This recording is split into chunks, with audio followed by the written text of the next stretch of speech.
బేసిక్గా చాలా మందికి సెల్ఫీలు దిగడం అనేది ఒక వ్యసనం అనమాట.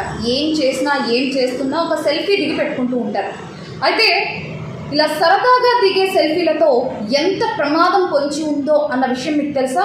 ఇది నేను చెప్పట్లేదు, స్వయాన చైనీస్ ఫైనాన్షియల్ ఎక్స్పర్ట్ అయిన లీ చాంగ్ చెప్తూ ఉన్నారనమాట.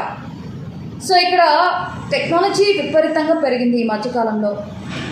మనం చేయలేని థింగ్స్ కూడా ఈజీగా ఏఐ చేసేస్తూ ఉంది. అయితే చాలామంది సెల్ఫీలు దిగేటప్పుడు పీ షేప్ చూపిస్తారు, అంటే వి షేప్ చూపిస్తారు.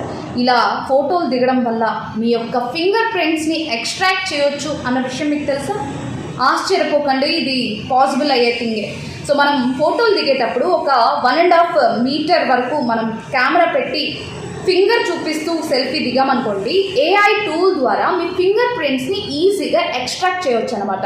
సో ఈ విధంగా చాలామంది ఐడెంటిటీ ఫ్రాడ్కి గురవుతూ ఉన్నారు అండ్ ఆర్థిక నష్టాలని కూడా చవి చూస్తూ ఉన్నారని చెప్పేసి కూడా లీ చాంగ్ చెప్తూ ఉన్నారు. కనుక మీరు ఏదైనా ఈ విధంగా సెల్ఫీలు దిగేటప్పుడు మీరు ఆ ఫింగర్స్ని బ్లర్ చేసి పోస్ట్ చేసుకుంటే బెటర్ అని చెప్పేసి కూడా ఆయన సూచిస్తూ ఉన్నారు.